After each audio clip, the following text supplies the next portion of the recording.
Bonjour, mon nom est Simon Tessier, président-directeur général de Camping Québec. C'est un immense plaisir pour moi de vous souhaiter la bienvenue à ce tout premier épisode du Balado de Camping Québec.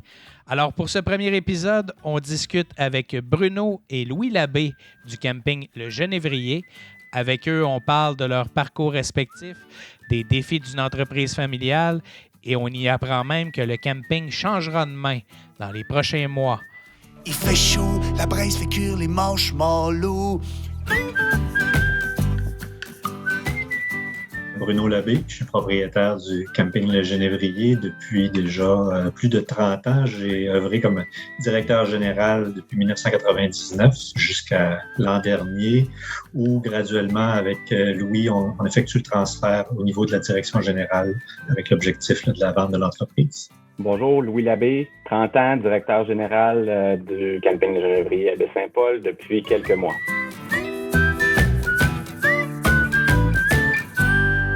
Louis Labbé, Bruno Labbé, bonjour. Salut Simon. Bonjour Simon. Messieurs, vous êtes partie prenante d'un terrain de camping mythique de Baie-Saint-Paul, le camping Le Genévrier. Bruno Labbé, si on avait à résumer le camping Le Genévrier en quelques phrases, on résumerait ça comment? Ben écoute, c'est une histoire familiale de 50 ans, là, depuis mon père en 1965 jusqu'à aujourd'hui, puis avec l'arrivée d'une troisième génération qui prend à prendre la barre. Là. C'est vraiment une histoire familiale. Vous êtes combien d'actionnaires au Genévrier? Aujourd'hui, on est 7 actionnaires, les 7 frères. Donc, notre père, le fondateur, en 65. On a repris la pôle dans les années 80, là, au moment de sa maladie. Puis, on opère ça à 7 de façon collégiale depuis ce temps-là. Mais j'ai, moi, travaillé comme directeur général depuis 1999 jusqu'à tout récemment. J'ai œuvré là, comme le directeur général du camping au nom des 7 actionnaires. OK, mais je te ramène plus tôt que ça, Bruno. Depuis 1965, sauf si je fais erreur, tu es le plus jeune des 7 frères. Oui. C'est quoi les souvenirs que tu as du Genévrier à l'époque où tu es un tout petit garçon? Est-ce que tu travailles au camping? Est-ce que tu profites simplement du camping? Comment ça se passe dans l'enfance de Bruno Labbé? Ben, écoute, moi, Simon, je suis on m'appelait le bébé du camping. Le camping, moi, je suis né en 63, le camping est né en 65. Donc, tu peux penser que dès mon plus jeune âge, là, je pense que je portais la couche encore. Ce que certains saisonniers me racontent aujourd'hui, là, ils m'ont bercé puis ils m'ont pratiquement changé la couche. Donc, j'ai grandi sur le camping. La maison familiale est juste à proximité.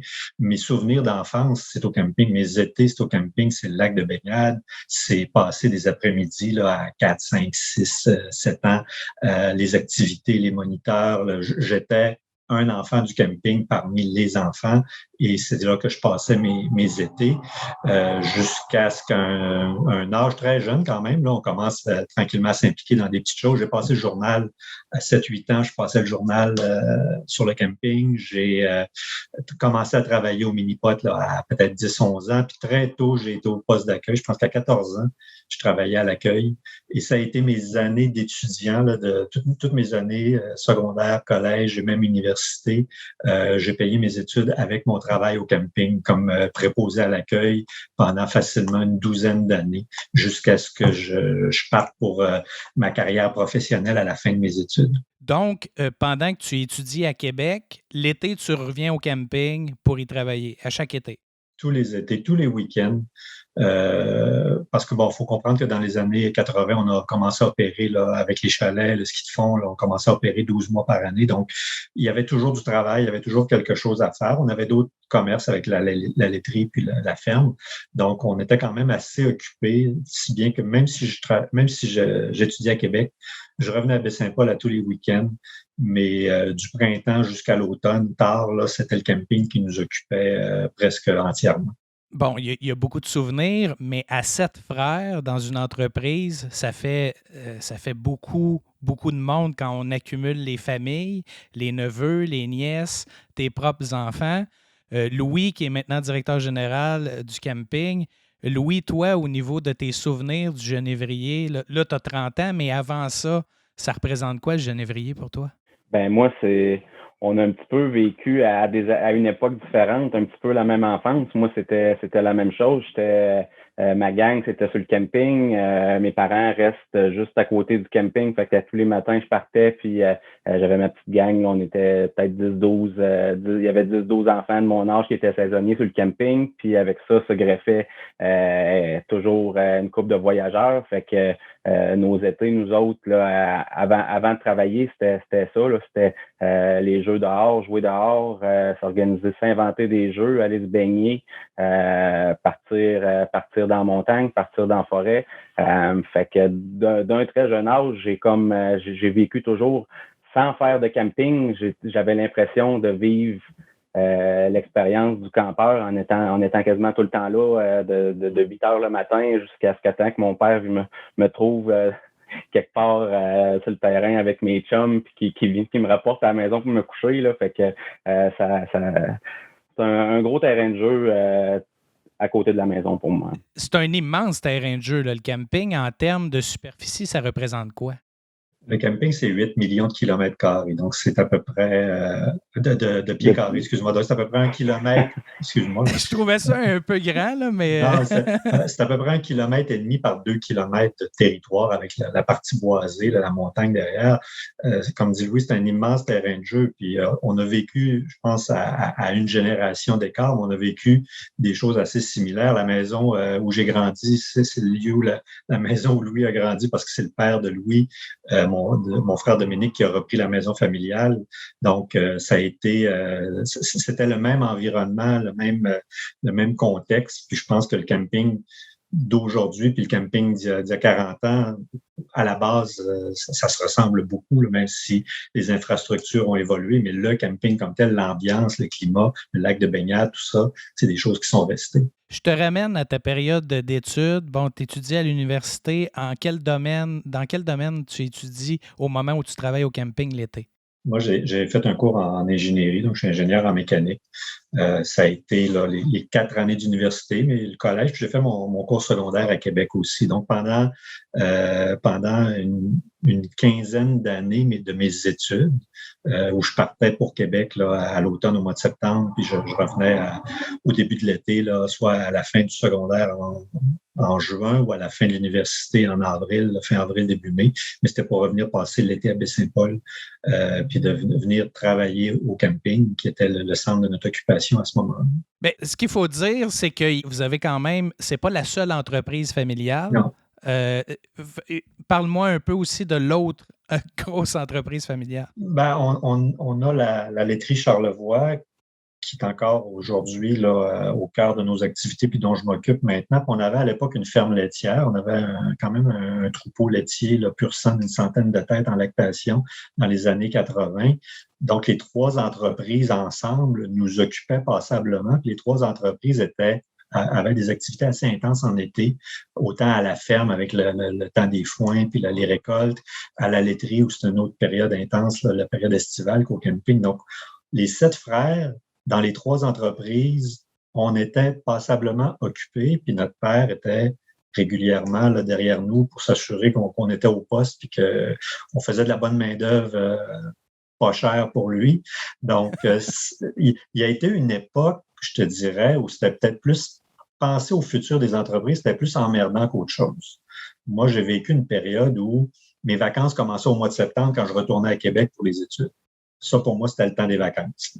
Donc, quand tu sors du camping, tu sors du joug paternel, puis Oui. tu dis, je m'en vais étudier. Oui. Alors, à la fin des études, ça ne te tente pas du tout d'aller au camping à ce moment-là? Pas vraiment, puis c'est pas ça mon plan de match. J'ai étudié en ingénierie, donc dès que j'ai sorti de l'université, j'ai pris un travail à Québec dans mon domaine. Puis c'est à cet endroit-là que j'ai travaillé pendant une 12aine d'années comme ingénieur à Québec pour faire carrière jusqu'à ce que l'opportunité de revenir au camping, puis les choses ayant tellement changé, mon père était décédé, on avait réinvesti dans l'entreprise. Avec mes frères, il y avait une nouvelle dynamique.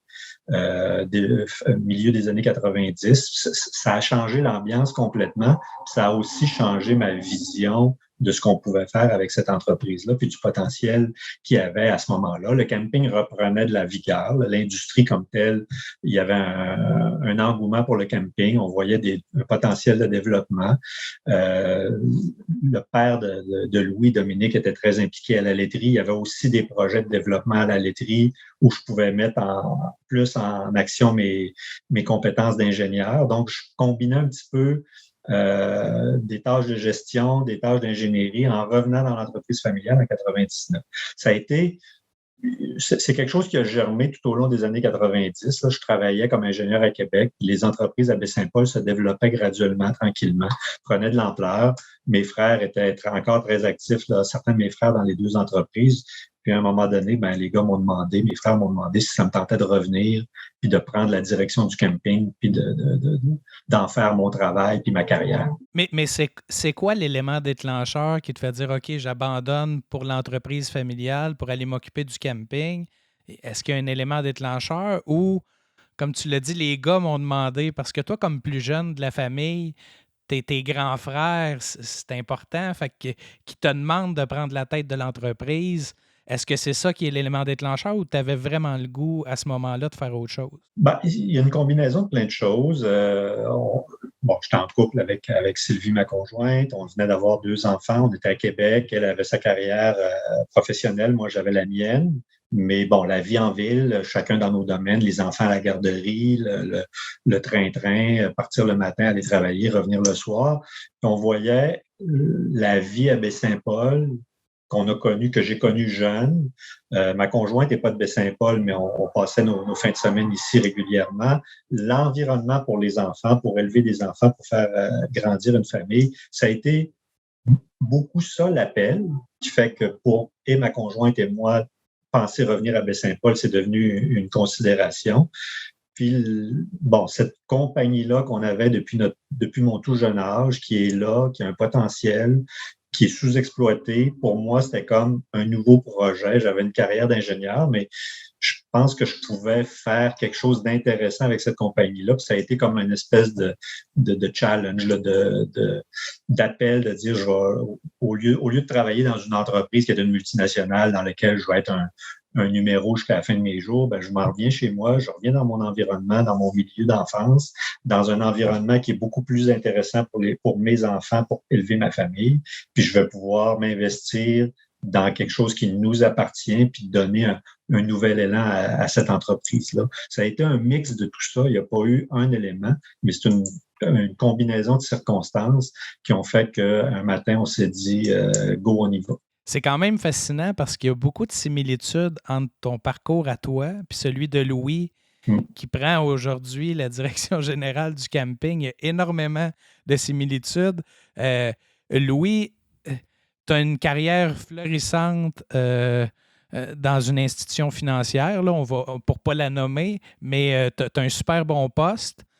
Puis là, tu décides du jour au lendemain de dire je me lance dans autre chose. Pourquoi faire le transit de ton poste que tu avais vers le camping? C'est un petit peu... la décision était quand même assez facile dans le sens que j'étais directeur de compte commercial. Fait que moi, je finançais des entreprises, puis je participais au financement des projets d'expansion, de l'achat d'équipements, un petit peu n'importe quoi. Dans pour pas la nommer, la Banque de Montréal, qui a été une très belle école pour moi, puis qui m'a permis de développer des compétences financières, de gestion de risque. Puis moi, ce qui me passionnait dans ce domaine-là, c'est que j'étais directement en contact avec les entrepreneurs. Fait que j'avais un portefeuille de peut-être une centaine d'entreprises à Québec, dont je m'occupais du financement des marges de crédit, un petit peu des entreprises vraiment diversifiées. Puis c'était quelque chose qui est arrivé par pur hasard là, à la fin de mes études. J'avais un ami qui était là au commercial à la banque, puis il m'a dit il dit on engage à la banque, puis avec ton background d'entreprise familiale, t'aimerais peut-être ça, tu sais, faire du financement d'entreprise, puis regarder ça. Fait que moi, tout de suite, ça m'a intéressé, puis j'ai découvert quelque chose qui me passionnait. Moi, ce que j'aimais, c'était le contact avec les entrepreneurs directs, avec les propriétaires d'entreprises. Puis ça m'a donné la chance de voir des entreprises dans tout plein de domaines, que ce soit des manufacturiers, des entreprises de services, des cabinets professionnels, vraiment n'importe quoi. Là. Bon, il y a un éléphant dans la pièce, là, parce qu'on valse autour du sujet. Bon, on a dit Bruno est un des 7 propriétaires. Bon, je t'ai présenté comme directeur général, mais je pensais jamais avoir une nouvelle à annoncer avec ce nouveau balado-là. Mais ce qu'on peut confirmer, Bruno, c'est qu'on est en processus de vendre l'entreprise familiale à Louis. Donc, il n'assumera pas uniquement le poste de directeur général, mais on parle d'un transfert d'entreprise qui va être réglé dans les prochains mois. Là. Tout à fait.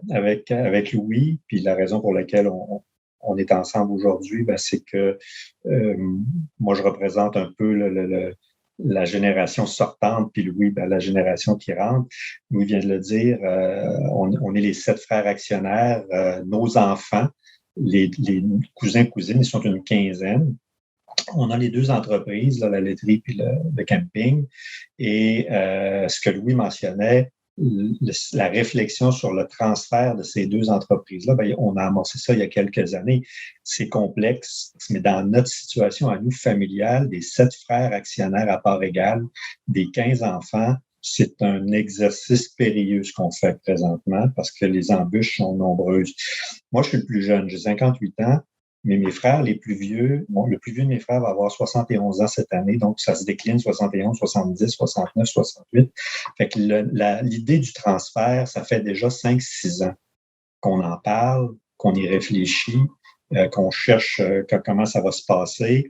Est-ce que les jeunes sont intéressés? Il y a 2 entreprises. Il y a un camping, c'est du tourisme, c'est plus saisonnier. C'est un business qui roule 24 heures sur 24, 7 jours sur 7. La fromagerie, on est dans l'agroalimentaire, dans la transformation. C'est autre chose. C'est 2 domaines très, très différents. Les jeunes n'ont pas nécessairement tous le même intérêt. Fait qu'on cherchait un modèle. On a passé par toutes sortes d'idées de transférer ça aux 15 enfants tout à part égale, sans discernement, qui est intéressé, qui peut apporter quelque chose de plus à l'entreprise ou pas. Puis bon, finalement, on a mis ça de côté. À un moment donné, au fil des discussions puis des années, là, tranquillement, il y a comme une espèce d'intérêt naturel qui s'est développé chez quelques-uns pour la fromagerie. C'est arrivé assez vite. Certains des neveux sont déjà impliqués dans la fromagerie depuis plusieurs années. Donc ça, il y a eu un petit mouvement de ce côté-là. Puis, corrige-moi Louis, ça fait peut-être 2, 3 ans là, que tu as commencé à dire, ben moi, le genévrier, ça m'intéresserait. Puis Louis, pas l'automne passé, l'automne d'avant. Il y a 2 ans, c'est ça. Qu'on s'était parlé chez nous là, un automne, tu étais venu me voir, tu me disais, qu'est-ce que tu en penses, Bruno? Je serais peut-être intéressé. Moi, le camping, là, je pense à ça. Puis on a commencé à échanger là-dessus, Louis et moi. Ça a été rapidement, ça a canalisé le travail, le transfert du genévrier, le modèle, c'est un repreneur principal qui sera Louis. Puis à jaser avec les autres. Moi, je parle de mes neveux et nièces, mais c'est cousins, cousines. À jaser avec les autres jeunes de la 4e génération, ben, c'était naturel, ça s'est comme placé. Il y en a qui vont s'impliquer à la laiterie. Louis, de façon un peu moins nombreux, va s'impliquer au genévrier. Puis là, bon, on a commencé à développer le modèle de cette façon-là, du transfert des 2 entreprises. Et ça, puis là, je dis ça, on est encore au milieu du processus, mais graduellement, les choses se placent. Louis est revenu à Baie-Saint-Paul l'an dernier, au début de la pandémie. On s'est parlé au mois de mars en se disant hey, un peu, on met un break là-dessus, là, ça marche pas, la crise nous a pété d'en face, c'est pas le temps de s'embarquer dans des projets fous. Puis recul il y a 1 an, je t'avais fait part de mes intérêts à l'automne. On avait pour moi, c'était quelque chose de quand même, de dire, ben moi, regarde, ça me tente de focuser vers une des 2 entreprises, qui est le camping, qui avait un petit peu moins d'intérêt de mes autres cousins, cousines. On est quand même 15, fait que c'est quand même une bonne gang. Puis après ça, on a développé les prochaines étapes. Puis après ça, au mois de mars, la pandémie arrive. Moi, je suis un petit peu entre 2 chaises, entre ma décision est prise de m'en retourner à Baie-Saint-Paul. La pandémie arrive. Je suis à Québec, à la banque. télétravail. Après ça, tout a comme été mis sur pause. Puis là, tu sais, c'est de vivre. Je me considère chanceux aussi d'avoir un petit peu vécu cette période-là dans la chaise du banquier. Je voyais tous les défis auxquels mes clients, les entreprises faisaient face, puis de voir comment que tout le monde essayait de surmonter ça. Fait que, tu sais, ça m'a fait apprendre énormément. Puis après ça, de revenir au printemps quand la région était, quand les routes ont été débloquées, puis de dire, ben regarde, moi, c'est cet été que ça se passe, là. C'est ma fenêtre était là, puis avec ma blonde aussi, qui est une fille de Québec, de la faire déménager à Baie-Saint-Paul. Elle était enceinte à ce moment-là.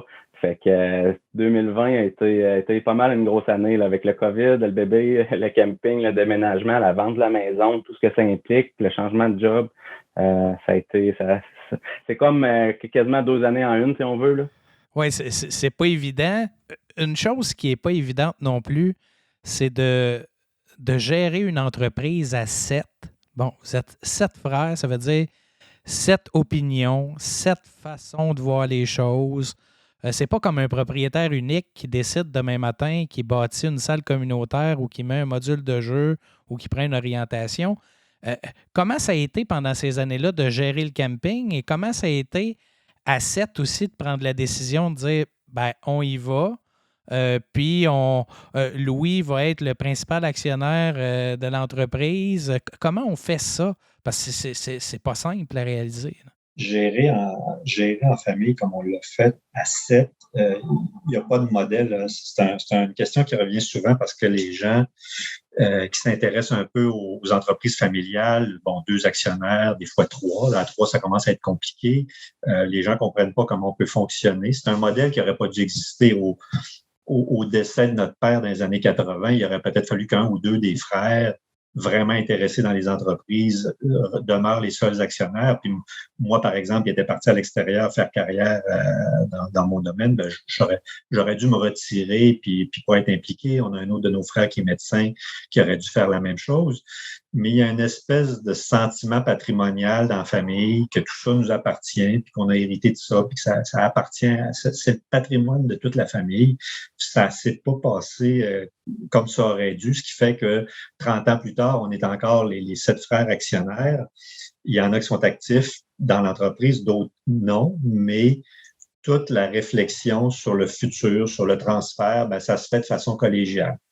Ça demande beaucoup, beaucoup d'échanges, beaucoup de conciliation, beaucoup de concessions. Il faut que tout le monde soit très ouvert. Là, puis bon, ça fait pas toujours l'affaire de tout le monde de la même façon, au même niveau, mais il y a une espèce d'obligation de résultat. Il faut que l'entreprise performe. Chacun s'ajuste un peu, puis chacun finit par comprendre qu'il n'y a peut-être pas d'autre solution. C'est peut-être pas la meilleure, mais c'est probablement la plus viable. Puis au fil du temps, ben, les positions s'adoucissent, puis on réussit à trouver un consensus. Toutes les possibilités ont évidemment été envisagées. Là. Je sais que vous avez même effleuré un bout de temps l'idée du condo camping. Vous avez regardé évidemment la possibilité d'avoir un acheteur de l'extérieur, là, Tout à fait. comme il y en a dans le monde du camping. Qu'est-ce que ça fait à toi, Bruno, puis à tes 6 frères, de voir que finalement, ben, on a réussi à garder l'entreprise avec un labé à sa tête? Qu'est-ce que ça vous fait d'avoir réussi ça, malgré toutes les tentations qu'il y avait d'aller ailleurs? Est-ce que c'était important pour vous autres, en bout de ligne, là, à solution équivalente, que ce soit Louis qui reprenne? C'est une grande fierté parce que, oui, on a envisagé toutes les solutions, puis des projets, on en a eu, du condo camping, lotir le terrain, vendre à une firme extérieure complètement étrangère à la famille. Ça a tout passé sur la table, on les a toutes analysées, on a eu des discussions. Quand Louis est arrivé il y a 2 ans en disant « ça m'intéresse », c'est sûr que là, tu dis « oh, attends un peu, on a quelqu'un dans la famille ». Même si c'est pas ma famille à moi, c'est pas mes enfants à moi, ce sentiment-là familial est quand même assez fort. Moi, j'ai beaucoup de plaisir à partager mes idées, puis à partager mon expérience avec Louis, puis à l'encadrer, à lui faire part de l'expérience comme si c'était mon fils, puis à échanger avec lui. Puis le plaisir qu'on a de savoir qu'il va prendre ça, puis qu'il va continuer encore pour longtemps à développer cette entreprise-là, pour nous, oui, c'est une grande satisfaction, c'est sûr. Pour toi, Louis, ça te fait quoi de voir ce rêve-là se réaliser bientôt, là? Ah ben pour moi, c'est le rêve de ma vie, là. Puis il y a eu un bon cheminement qui s'est fait au cours des dernières années aussi tu sais, d'avoir une entreprise, c'est pas juste d'avoir des employés puis de gérer des opérations. Tu sais, c'est tout ce qui est le risque financier qui va avec ça aussi. C'est tout ce qui est connaître ton marché, connaître ton industrie, voir où est-ce que ça s'en va, être capable de développer tes idées, être capable d'encadrer ton équipe. Puis en étant à banque, ça m'a permis vraiment de voir différentes entreprises, différentes industries. Puis moi, ce que je voulais, c'est d'être sur le terrain. Tu sais, un terrain de camping, t'as pas un département de marketing, puis t'as pas un département de ressources humaines, là. Fait que t'as beaucoup de chapeaux.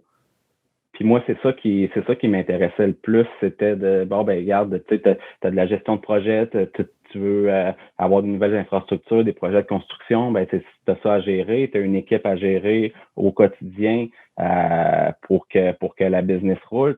Bruno, qu'est-ce qui a été le plus difficile quand tu étais directeur général du camping? Qu'est-ce que tu trouvais le plus difficile dans ton quotidien de gestionnaire? Vraiment le plus difficile, c'est que c'est une business qui roule 7 jours, 24 heures. Puis quand moi je suis arrivé, on n'avait pas les moyens qu'on a aujourd'hui d'avoir des ressources, d'avoir du personnel autour. Fait qu'il fallait en faire beaucoup plus. Fallait être là du soir au matin, du matin au soir, 7 jours. La vie familiale a été affectée par ça. Mes enfants étaient jeunes, mais tu sais, tu pars le matin à 6h, 6h30, puis tu sais pas à quelle heure tu vas revenir, puis ça se peut que tu reviennes juste à 2h dans la nuit le lendemain.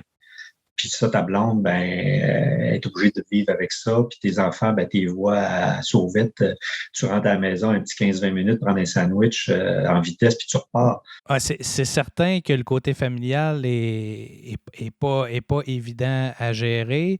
Et bon, certains vont nous dire, ouais, mais le camping, c'est saisonnier, là, vous pouvez vous reposer l'hiver, mais dans votre cas, il n'y en a pas de repos l'hiver, là. C'est 35 chalets, 40 chalets qui sont ouverts à l'année. Donc, on peut avoir des problèmes le 24 décembre, le 25 décembre, parce que c'est là qu'il y a des gens dans les chalets, justement. Ben, avant la pandémie, on s'entend, là. Mais même durant la pandémie. Mais même durant la pandémie, mais des plus gros rassemblements, on en a à ces périodes-là. Alors, il n'y a pas de moment de repos dans votre cas. Il n'y a pas de moment de repos. C'est 12 mois par année, c'est 365 jours. Moi, j'ai été débloquer des lignes de toilettes dans des chalets des samedis soirs en plein mois de janvier à moins 25. Donc, puis, cet hiver à Noël, le 25 décembre, on était, il y avait plus beaucoup là, pendant ces 2 jours-là, puis on avait un ruisseau qui débordait. Fait que le 25 décembre, on l'a passé avec nos bottes de pluie dans le milieu d'un ruisseau, les 2 mains dans la glace. Là, fait que C'est quoi les plus beaux souvenirs, Bruno, que tu vas garder de cette époque-là du Génévrier? Tu parles de maintenant des années où j'ai été à la direction ou depuis toujours, depuis mon enfance? Ah, depuis ton enfance, puis les années à direction aussi, les deux? Ben, de mon enfance, j'ai des souvenirs extraordinaires là, jeune, là, pas trop de problèmes, en fait, aucun problème, où tu fais juste profiter des bons côtés, d'avoir une plage. Puis même, je vais aller dans les années d'adolescence, là, où ça restait un milieu assez agréable, avec beaucoup de monde, avec c'était pour cruiser les filles. Puis non, mais c'est un bel environnement. C'est là que mes parents se sont connus, Simon. Oui, effectivement.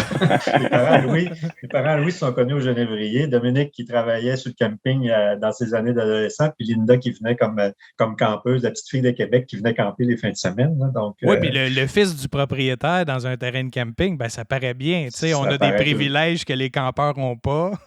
Tout à fait. Louis, l'entreprise que tu diriges et que tu vas éventuellement reprendre, elle a un bagage, elle a une réputation. Donc, tu ne pars pas de zéro, mais tu es jeune. Tu dois avoir déjà plein de projets en tête pour le Genévrier. Là, je suis convaincu de ça. Qu'est-ce que tu as en tête là, à court, moyen, long terme? Ben, je te dirais que ça a beaucoup évolué dans le dernier 6 mois là, que j'ai passé vraiment à temps plein ici. C'est sûr qu'avant d'arriver, la liste était longue, là, mais quand tu arrives vraiment sur la chaise le premier matin puis que tu veux développer quelque chose, ben tu sais, c'est sûr que ça demande beaucoup de préparation. Puis non plus, je veux pas brûler les étapes, puis je veux pas aller trop vite. Là, je veux pas faire quelque chose vite, rapidement, puis l'année prochaine me dire tu sais, ça, ça a été majeur, puis ça nous nuit présentement. Fait que je te dirais que la dernière année m'a surtout permis de me faire une tête, puis de voir aussi qu'est-ce que les gens veulent. Là, moi, les choses qu'on va faire sur le camping, c'est pas pour que si on a des modules de jeu, c'est pas pour que moi je joue dedans, là, c'est pour que c'est vraiment de sonder. Puis c'est pour ça que l'été passé, j'ai été beaucoup sur le terrain à jaser avec les saisonniers, à jaser avec les campeurs. J'étais à l'accueil, à accueillir le monde. Puis je posais des questions aussi. Qu'est-ce que le monde recherche? Qu'est-ce que le monde veut? Puis non plus, c'est sûr qu'on peut pas, il y a pas quelque chose que tu vas mettre en place qui va plaire à certains. C'est sûr que il y en a qui veulent quelque chose de plus tranquille, il y en a qui veulent quelque chose qui a plus de vie. Mais c'est sûr que de rajouter des activités comme là, c'était pour cet été, on va avoir un terrain de deck hockey, de pickleball qu'on vient juste d'annoncer à nos saisonniers là, qui devrait être prêt dans les prochaines semaines. Puis tu sais, c'est de partir des bases qui sont existantes, qui sont excellentes, puis simplement rajouter et construire là-dessus. Là. Mais je soupçonne que le terrain de deck hockey, tu vas quand même en profiter, même si tu dis que c'est pas pour toi. Je suis convaincu que Louis va se faire un plaisir d'aller jouer avec ses cousins et cousines, peut-être même d'affronter les campeurs saisonniers du camping. Ah, ça, c'est sûr et certain. Tu sais, moi, le but de m'en revenir ici aussi, c'est d'avoir du plaisir à travers ça, puis de développer c'est des projets le fun qui sont à venir, puis comme pour l'hiver prochain aussi, on va avoir la location de fat bike avec une 12aine de kilomètres de sentiers aménagés. Fait que c'est sûr que ça, je me rajoute de la job un petit peu, mais je m'en viens pas ici de me tourner les pouces, je m'en viens ici pour exploiter ça, puis essayer d'amener ça. De reprendre un petit peu l'entreprise que mon père et mes oncles ont bâti, puis de continuer à la faire progresser à chaque année. Puis veux pas, Simon, tu sais, les dernières années, nous, on l'a travaillé un petit peu sur le pilote automatique, le génévrier. Hein, c'est naturel, on arrivait plus en fin de cycle. Mes frères en vieillissant, puis on n'avait peut-être plus la drive de rembarquer dans des nouveaux projets puis des nouvelles idées de développement. Puis Louis arrive avec toute l'énergie de sa jeunesse. Puis ce qu'on discute, lui et moi, souvent, c'est prends le temps de t'approprier ta business, c'est prends le temps de la comprendre, puis de bien la sentir. Puis oui, les projets, c'est super, puis il faut en faire, mais il faut aussi connaître l'industrie, c'est quoi les attentes de la clientèle. Tu sais, puis quand tu fais quelque chose, d'être convaincu là, que c'est ça que tu dois faire, que c'est la bonne chose à faire. Mais je trouve ça bien ce que vous mentionnez. Puis Bruno disait, tu sais, nous, on était un peu à la fin du cycle. Mais bon, les gens vont écouter le balado en version audio. On n'a pas une version vidéo, mais nous, on se voit via la plateforme Zoom. Mais quand Louis parle des projets du camping puis parle de sa fierté, je vois les yeux de Bruno briller à chaque fois. Je pense que ça a ranimé un peu la flamme aussi qu'il y avait. Il y a une immense fierté là, de ton côté. Clairement, de savoir. Tu sais, puis je parle avec mes frères, là, on regarde aller Louis, puis on veut pas lui dire quoi faire, puis on veut pas le coacher. Il est assez intelligent pour prendre ses décisions. Lui faire profiter de notre expérience quand il en a besoin, de l'appuyer, puis peut-être lui éviter des fois des faux pas, mais au-delà de ça, ça va être ses décisions puis son développement. Messieurs, le but de Camping Québec, le balado, c'était de faire découvrir aux campeurs les dessous, les coulisses du monde du camping. Vous le savez, vous connaissez beaucoup de terrains de camping. On a tous et toutes des histoires différentes à raconter, tous des profils différents. Vous vous êtes ouverts de façon admirable avec moi aujourd'hui. Je vous remercie beaucoup et puis je vous souhaite le meilleur succès dans cette transaction qui va se terminer dans quelques mois, puis un bon succès avec le camping. Merci Simon, très agréable. Merci beaucoup Simon. Eh bien, merci messieurs.